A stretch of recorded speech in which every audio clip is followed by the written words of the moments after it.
Bom dia, meus queridos irmãos, a paz do Senhor. Estou aqui agora trazendo mais uma palavra pra gente. Hoje eu quero falar sobre fake news na Bíblia. Ah, você sabia que teve fake news na Bíblia? Pois é, teve. Olha que coisa, né? A estratégia do inimigo, ela não é de hoje, ela é antiga. Mas vamos lá, é uma história contada em Atos. Teve um momento quando Jesus subiu aos céus, os discípulos estavam ali, e as coisas começaram, os discípulos foram batizados com o Espírito Santo, a palavra começou a ser pregada, as pessoas começaram a receber a Jesus, e foram aumentando o número de pessoas que iam sendo salvas. Só que os apóstolos eram 12 e eles não podiam estar ali cuidando dessas pessoas. Aí eles arrumaram ali 7 homens para poder cuidar dessas pessoas. Entre essas pessoas estava Estevão. Aí eu quero ler aqui para você o que aconteceu. Olha que interessante. Eles escolheram aqui Estevão e entre mais 6, e fala no capítulo 6, verso 7. A palavra de Deus crescia em Jerusalém. O número dos discípulos aumentava. Também um grande grupo de sacerdotes obedecia à fé. Estevão, cheio de graça e de poder, fazia prodígios e grandes sinais entre o povo.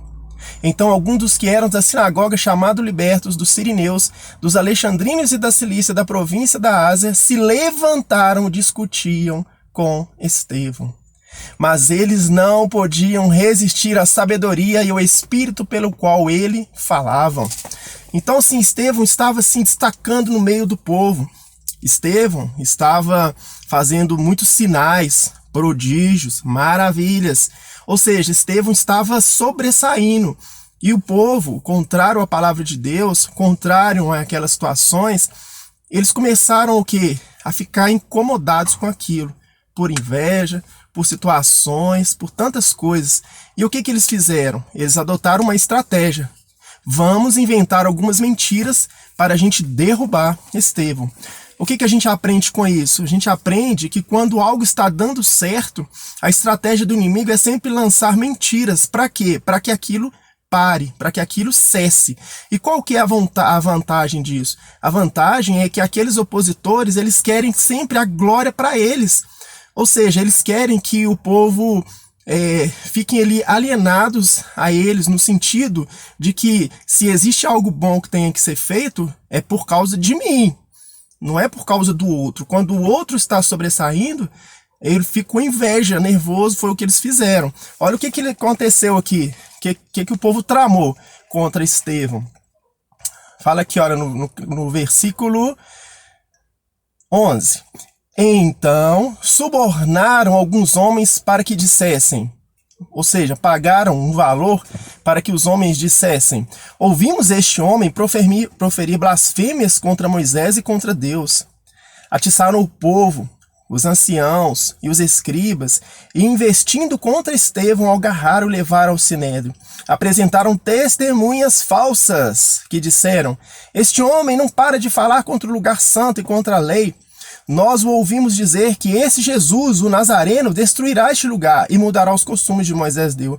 Todos que estavam sentados no sinédrio, fitando os olhos, nem Estevão, viram seu rosto como se fosse de um anjo. Olha que interessante. Então o povo inventou mentiras, subornaram, tentaram ali, inventaram situações, ou seja, acusações falsas, fake news. Ou seja, isso não é de hoje, essa fake news, mentira, tanta coisa pelo poder, não é de hoje. Isso é estratégia antiga de Satanás. Todo trabalho que está dando certo, o inimigo tenta parar. Então esse é um episódio na Bíblia e é um episódio totalmente o que nós estamos vivendo hoje. Olha só o que é que nós estamos vivendo hoje. Estamos na última semana da eleição, última semana em que vamos escolher o futuro do nosso Brasil. E nós estamos deparando com situações muito semelhantes, mentiras sendo colocadas a respeito de um candidato, censura colocando pessoas que não podem falar a sua opinião, não podem deixar aqui a sua opinião. Ou seja, estamos diante de uma situação muito grave e muito séria. Se a gente lê aqui a história de Estevão, ele começou a se defender. É interessante que as pessoas acusaram, mas aquelas pessoas que estavam ali para interrogá-lo, viram o semblante dele como de anjo, ou seja, eles não viram nada de errado na vida dele. E ele começou a falar e ele discorreu sobre toda a palavra de Deus, sobre aquilo que ele viveu desde quando o povo saiu ali do Egito e começou falando no deserto. No final das contas, não acharam nada contra ele, mas ele foi apedrejado. Ele foi apedrejado. Ou seja, e depois que ele foi apedrejado, uma grande perseguição se fez sobre a igreja. Falou que uma perseguição que nunca tinha acontecido em tamanha forma. Mas interessante é que a perseguição veio e as pessoas se dispersaram. E à medida que elas se dispersaram para outras cidades, a palavra de Deus ela espalhou para outras cidades. Ou seja, o plano do inimigo ele é um, só que Deus ele usa aquela situação e traz a vontade dele, que é boa, perfeita e agradável. Mesmo o povo dispersando, a palavra de Deus ela pregada, ela se cumpriu e muitos aceitaram Jesus. Mas houve uma perseguição, houveram mortes, houveram situações complicadas. Nós não vamos ficar calados, nós não vamos parar, nós vamos nos posicionar e nos colocar aí como exemplos, como crentes do Senhor, como irmãos, e estarmos orando pelo nosso Brasil, abençoando a nossa pátria, abençoando aquilo porque nós cremos que o Brasil não será um país de retrocesso, de coisas passadas, corrupção, tanta coisa errada que aconteceu, não. Nós veremos um Brasil próspero, um Brasil abençoado, um Brasil onde a mão do Senhor ela está estendida, guardando, protegendo, livrando, sendo exemplos, atalaias do Senhor, exemplos nessa terra. Um povo poderoso, um povo cheio de Deus, cheio da bênção do Senhor. E é isso aí que nós somos chamados, é para ir longe, para levar a palavra do Senhor até os confins dessa terra. E o Brasil é um país, nós temos promessas do Senhor. Para isso nós precisamos que você se conscientize e nessa última semana esteja pronto para poder estar ali no domingo, deixando seu voto ali e colocando ali aquilo que você acredita, né? E nós cremos nos princípios da palavra do Senhor, somos a favor da vida, somos a favor da família, somos a favor da liberdade de expressão.